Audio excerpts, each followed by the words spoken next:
गाड़ी छोड़ दी मैंने ऊपर से। नमस्कार प्रिय मित्रों, मैं अंजू शर्मा संस्कृत जीवनम में आप सभी का स्वागत करती हूँ। जैसा कि मित्रों हम लोगों की व्याकरण की कक्षा में विभक्ति प्रकरण चल रहा था और जैसा कि मैंने आप सभी को बताया था कि हमारे कुछ मित्रों ने फोन करके बोला था कि मैं साहित्य की कक्षाओं को भी शुरू करूं, तो मैंने एक साहित्य की वीडियो भी डाली है। तो साहित्य की वीडियो को आप सभी लोगों ने देखा होगा, तो जिसमें हम लोगों ने अभी टीजीटी और एलटी के जो पाठ्यक्रम है उस पाठ्यक्रम का हमने डिस्कशन किया था कि टीजीटी में हमारे कौन कौन से ग्रंथ सम्मिलित किए गए हैं, साथ ही साथ एलटी में हमारे कौन कौन से ग्रंथ सम्मिलित किए गए हैं, और दोनों को ही हम लोगों ने अच्छी तरह से अध्ययन कर लिया था। और जो व्याकरण की कक्षा थी उसमें हमारा द्वितीय विभक्ति चल रहा था।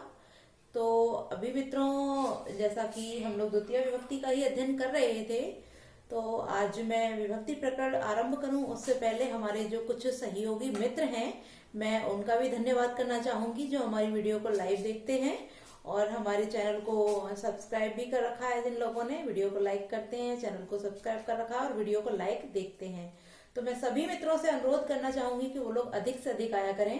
तो जो मित्र हमारे लाइव देखते हैं उनमें हमारे राजस्थान के चुरू डिस्ट्रिक्ट से विपुल जी हैं, राही सिद्दीकी जी हैं, शिल्पा मिश्रा जी हैं और समीम बानो राजस्थान से ही हैं। साथ ही साथ कुछ मित्र हमारे यूपी के भी हैं, जैसे मुजफ्फरनगर से आशीष जाट जी, आशीष यादव जौनपुर से हैं, शशिधर मिश्रा जी हैं हमारे जौनपुर से, और जैसे देवदत्त शर्मा जी हैं, ब्रजेश कुमार जी हैं, कृष्णकांत हैं, राणा यादव हैं, दीपशिखा द्विवेदी, उमेगा वर्मा, अजय गौड़, हेमंत गौड़ और सिंपा यादव, विनीता कुमारी, तरंग मिश्रा, दिव्या देवी, ये सभी मित्र हमारे लाइव वीडियो को देखते हैं। साथ ही कृष्णकांत और रविकांत भी ये हमारे कुछ मित्र हैं जो वीडियो को लाइव देखते हैं। तो मैं अधिक से अधिक मित्रों से अनुरोध करूंगी कि सभी मित्र हमारे लाइव आया करें। और मित्रों लाइव आने के साथ साथ ऐसा नहीं है कि आप लोग लाइव आइए, कमेंट कीजिए और फिर चले जाइए, ऐसा नहीं है। आप लोग लाइव आइए, कमेंट भी कीजिए, आपकी जो भी समस्याएं हैं उसको लिखिए, साथ ही साथ आप लोग वीडियो को पूरा देखा कीजिए, क्योंकि हमारी जो वीडियो चल रही है मित्रों, जैसा कि मैंने आप सभी को बताया था कि हम लोग एलटी के पाठ्यक्रम को लेकर अभी चल रहे हैं, और जो एलटी में हमारी बुक्स रखी गई है लघु सिद्धांत कौमुदी, वही हमारे टेट और सुपर टेट इत्यादि सभी के लिए आवश्यक है।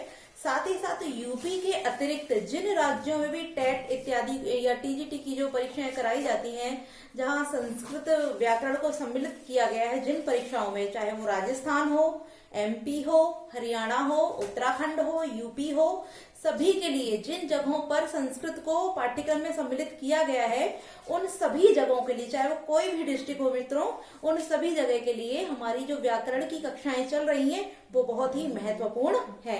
साथ ही साथ जो मित्रों हमारी साहित्य की भी कक्षाएं हम आरंभ कर चुके हैं, और उसमें से पहली ही वीडियो मैंने डाली है अभी, और हो सकता है कि मैं आज से साहित्य की वीडियो को भी आप सभी के समक्ष डेली उपस्थित करूं। तो मित्रों जिन ग्रंथों को हम अध्ययन कर रहे हैं, यदि उन ग्रंथों को जहां पर भी सम्मिलित किया गया है मित्रों, उन सभी जगहों पर, चाहे वो टीजीटी हो, पीजीटी हो, एलटी हो, और वो किसी भी डिस्ट्रिक्ट का हो मित्रों, चाहे किसी भी स्टेट का, चाहे राजस्थान, हरियाणा, एमपी या फिर उत्तराखंड या फिर यूपी, किसी भी जगह पर इन ग्रंथों को यदि सम्मिलित किया गया है, तो ये सभी कक्षाएं मित्रों आप सभी के लिए महत्वपूर्ण है, चाहे आप किसी भी राज्य से हो। तो इसीलिए मित्रों मेरा सभी से अनुरोध है कि अगर आप सभी को कक्षाएं अच्छी लगती हैं तो चैनल को सब्सक्राइब कीजिए, वीडियो को लाइक किया कीजिए और अपने मित्रों के साथ चैनल के लिंक को अधिक से अधिक शेयर किया कीजिए। तो मित्रों आज हम लोग अपनी कक्षा को आरंभ करते हैं, तो उससे पहले आप सभी लोग चैनल के लिंक को शेयर कर दीजिए, और जिन लोगों ने नहीं किया है और जिन लोगों ने कर दिया है तो बहुत ही उत्तम है। तो मित्रों आइए, जैसा कि हम लोगों ने अभी तक अपने द्वितीय विभक्ति के 2 सूत्रों का अध्ययन कर लिया था, जिसमें कर्तुरी इप्सिततमम कर्म और कर्मणि द्वितीया, इन 2 सूत्रों का अध्ययन हम लोगों ने कर लिया था। तो आज मित्रों हम द्वितीय विभक्ति की ही जो हमारा अगला सूत्र है उसके विषय में अध्ययन करते हैं। तो आइए मित्रों हम देखते हैं जो हमारा अगला सूत्र है। अगला सूत्र है हमारा मित्रों अकथितम च। अकथितम च। अब मित्रों, जैसा कि हमने कुछ सूत्रों का अध्ययन किया तो उसमें बताया था कि ये सूत्र हमारे किस प्रकार के हैं, क्योंकि सूत्रों के 6 प्रकार बताए गए हैं, 6 प्रकार के सूत्र होते हैं। तो ये जो मित्रों हमारा सूत्र है, ये हमारा संज्ञा सूत्र के अंतर्गत आता है। संज्ञा सूत्र, क्योंकि जो हमारा अकथितम च सूत्र है मित्रों, ये संज्ञा करता है, अर्थात कर्म संज्ञा को करता है, इसलिए ये संज्ञा सूत्र होता है। अब इसकी हम जो संस्कृत में परिभाषा है उसको भी लिख लेते हैं। जैसे अपादानादि, अपादानादि विशेषैर विवक्षितम, विवक्षितम, विवक्षितम कारकम, कारकम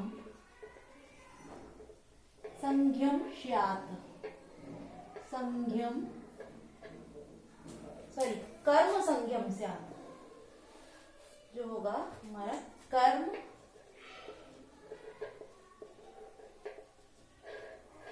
कर्म संज्ञम स्यात्। ठीक है मित्रों, अपादानादि विशेष रे विवक्षितम कारकम कर्म संज्ञम स्यात्। ठीक है मित्रों, अब इस सूत्र में क्या कहा गया है कि जो अपान आदि, अपादान आदि, जो हमारा अपादान कारक, जैसे पंचमी विभक्ति का जो कारक होता है मित्रों, वो अपादान होता है। तो अपादान आदि जो धातुएं होती हैं या जो विशेष संज्ञा होती है अपादान की, हम उसको अपादान कारक ना कहकर, विवक्षित माने कहकर, जब हम उसको हम अपादान कारक नहीं बोलेंगे तब क्या होगा मित्रों, उसकी हम उस कारक की क्या हो जाती है, कर्म संज्ञा हो जाती है। यानी कि किसी भी कारक की जो अपादान आदि विशेष संज्ञा है वो हमें नहीं कहनी है, उसको हम क्या करेंगे, नहीं कहेंगे। अर्थात जिसमें अपादान कारक है और उस अपादान कारक को हम अपादान कारक ना कहकर उसकी जब हम संज्ञा करेंगे मित्रों, तो क्या हो जाएगी, उस कारक की कर्म संज्ञा हो जाती है।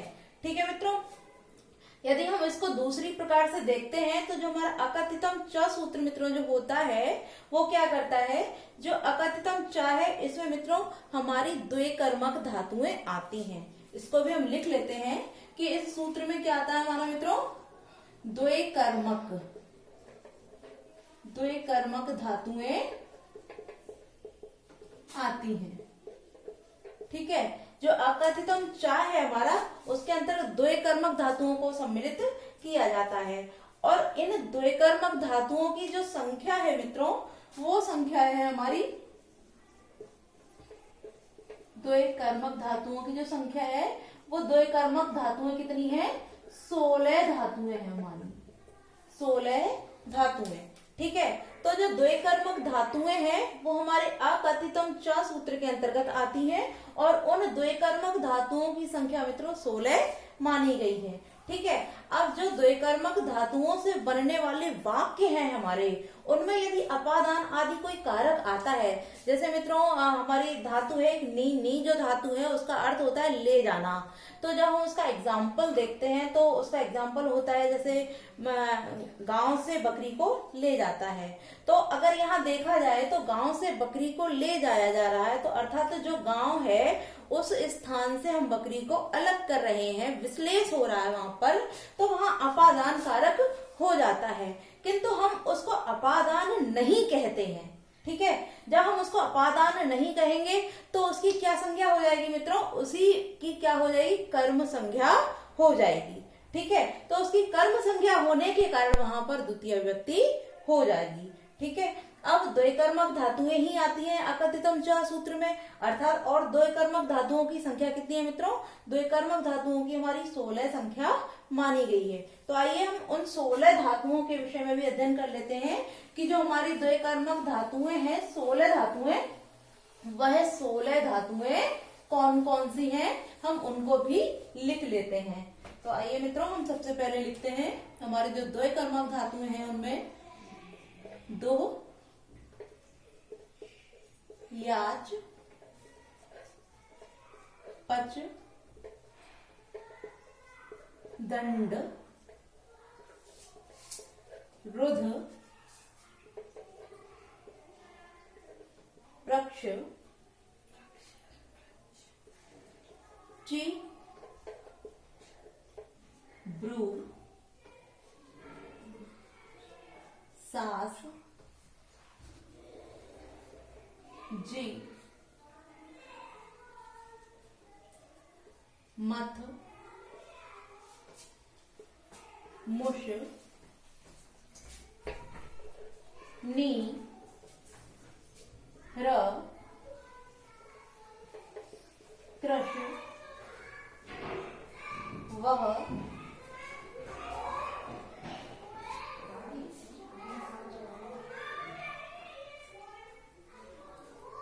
तो मित्रों हमारी ये 16 द्विकर्मक धातुएं हो गई हैं, जैसे दो, याच, पच, दंड, रुध, प्रच, ची, ब्रू, सास, जी, मत, मुस, नी, र, कृस, वह। ठीक है मित्रों, ये हमारी जो धातुएं हैं ये अकथितम च सूत्र के अंतर्गत द्विकर्मक धातुओं के अंतर्गत आती हैं। ठीक है मित्रों, अब हम इनका अर्थ भी जान लेते हैं। दो माने क्या होता है मित्रों? दोहना। याच माने मांगना। नी माने ले जाना। ठीक है। पच माने पकाना। रुध माने रोकना या अवरोध पैदा करना। ठीक है, अवरोध डालना या रोकना। ठीक है। ची माने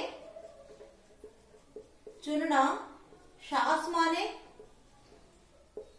उपदेश देना। ठीक है मित्रों, शासन माने उपदेश देना भी होता है, शासन करना भी होता है। इसलिए शास के दो अर्थ निकलते हैं मित्रों, शासन करना और शिक्षा देना। अब जैसे कि शिक्षक गुरु शिष्यों को शिक्षा देता है, शिक्षा देता अर्थात उनको उपदेश देता है, तो वहां भी सास धातु का प्रयोग हो जाता है। साथ ही साथ राजा जो शासन करता है, अपने जो प्रजा पर शासन करता है, उसको भी वह उपदेश देकर ही शासन करता है। इसीलिए उस अर्थ में भी हम सास धातु का उपयोग करते हैं। ठीक है मित्रों, अगला जो है मथ माने मथना। मथना अर्थात जो दही से घी मथते हैं वो आ जाता है इसमें। दंड माने दंड देना। दंड देना। ठीक है मित्रों। प्रक्ष माने होता है पूछना। ब्रू माने कहना या बोलना। जी माने होता है जीतना। मुश माने होता है मित्रों चुराना। चुराना। र माने होता है हरण करना। हरण करना। कृष माने होता है मित्रों खोदना। खोदना। खनन करना या जोतना भी हो जाता है, जोतना। ठीक है मित्रों। और जो वह है वह माने होता है ढोना। ढोना अर्थात किसी भी वस्तु को एक स्थान से दूसरे स्थान पर ले जाना। ठीक है मित्रों, इन 16 धातुओं को हमने लिख लिया। और ये जो 16 धातुएं हैं ये हमारी द्विकर्मक धातुएं हैं, और ये सभी धातुएं मित्रों हमारे अकथितम च सूत्र के अंतर्गत आती हैं। ठीक है मित्रों, इन सभी धातुओं को हम एक बार फिर से दोहरा लेते हैं, जिससे कि हम इनको हमेशा के लिए याद रखें, जिससे कि हम इन धातुओं को कभी भूले नहीं। ठीक है मित्रों, तो एक बार आप लोग मेरे साथ बोलकर दोहरा लीजिए। दोह, याच, पच, दंड, रुध, प्रच्छ, ची, ब्रू, शास, जी, मथ, मुश, नी, र, कृश और वह। ठीक है। साथ ही साथ हमने इनका अर्थ भी जान लिया। दो माने दोहना, याच माने मांगना, पच माने पकाना, दंड माने दंड देना, रुध माने रोकना, प्रच्छ माने पूछना, ची माने चुनना, ब्रू माने कहना, शास माने उपदेश देना, जी माने जीतना, मथ माने मथना, मुस माने चुराना, नी माने ले जाना, र माने हरण करना, कृस माने खोदना, खनन करना या जोतना। खनन करना जैसे मित्रों कोई एग्जांपल ऐसा आता है कि जो खनक होते हैं अर्थात जो खदान को खोदने वाले लोग होते हैं, उस अर्थ को में भी कृस धातु ही लगती है। और वह माने होता है ढोना। जैसे भार को एक स्थान से ले जाकर दूसरे स्थान तक पहुंचाना। ठीक है मित्रों, इन धातुओं के साथ साथ इसी के समान अर्थ वाली जो धातुएं होती है मित्रों, उनमें भी अकथितम च सूत्र से कर्म संज्ञा उनकी भी हो जाती है, अर्थात वहां भी द्वितीय विभक्ति हमारी हो जाती है। ठीक है मित्रों, तो इन धातुओं का भी हमने अध्ययन कर लिया। साथ ही जो इसकी परिभाषा थी कि जिन वाक्यों में या जिन स्थानों पर हमने अपादान आदि कारक जो हमारा हो रहा था, वहां पर हम अपादान आदि कारक को न करके, यानी कि उस स्थान पर हम जब अपादान कारक को नहीं करते हैं या नहीं कहते हैं मित्रों, तब वहां पर उस कारक की कर्म संज्ञा हो जाती है। ठीक है मित्रों, अब जो इसका एग्जाम्पल है, हम उस एग्जाम्पल को देख लेते हैं। जैसे एक हमारा एग्जाम्पल है कि बलि से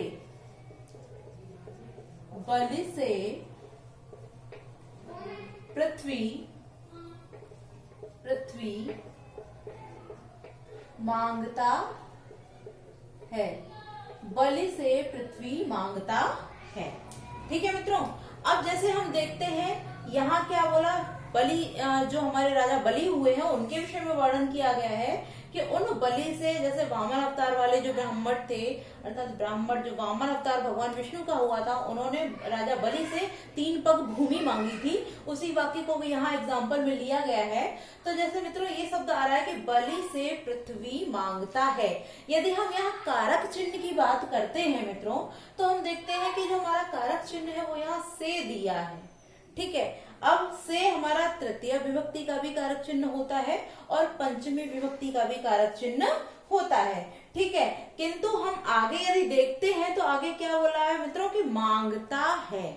ठीक है, अब जो मांगता है वो हमने अभी अभी तुरंत पढ़ा है कि जो मांगना है वो मित्रों किसमें, अकथितम च की जो 16 द्विकर्मक धातुएं आई हैं उन्हीं में से एक धातु है याच, और याच का अर्थ होता है मांगना।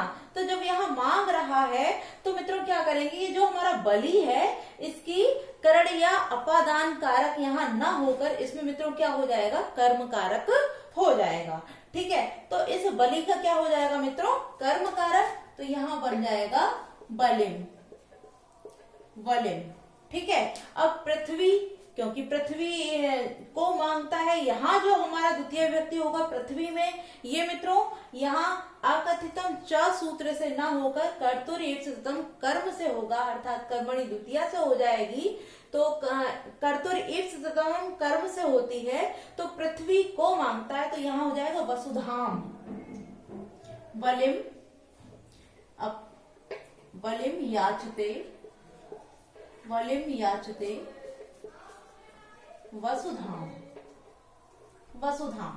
ठीक है मित्रों, कि बलि से पृथ्वी को मांगते हैं या मांगता है। ठीक है, एक एग्जाम्पल इसका और देख लेते हैं हम। जैसे चावलों से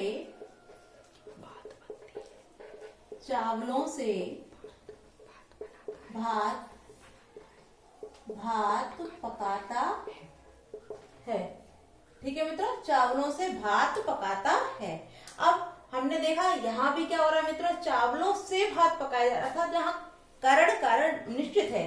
ठीक है, अब करण कारण कारक है, किंतु हम क्या करेंगे, आगे जब हम वाक्य को देखते हैं मित्रों, तो यहाँ क्या आ गया, हमारा जो 16 द्विकर्मक धातुएं थी उन्हीं में से एक धातु जो पच धातु थी वो यहाँ पर हमारी आ गई है। अब जब पच धातु हो गई है मित्रों, तो जो चावल, अर्थात चावल की जो संस्कृत होती है वो तंडुल। अब तंडुल में जो करण कारक होना था उसको हम करण न कहकर यहाँ पर मित्रों हम कर्म कारक कह देंगे। ठीक है, अब जब हमने यहाँ कर्म कारक कह दिया, तो जब हमने इसको देखा है मित्रों कि जो चावल था, तो अब क्योंकि यहाँ बहुवचन भी दिया हुआ है, चावलों से बहुवचन आ गया, तो जो तंडुल है उसकी द्वितीय विभक्ति अर्थात कर्म कारक जो है वो हो जाएगा। लेकिन यहाँ बहुवचन है, तो बहुवचन जो तंडुल है, तंडुल का बहुवचन हो जाएगा मित्रों, द्वितीय का बहुवचन।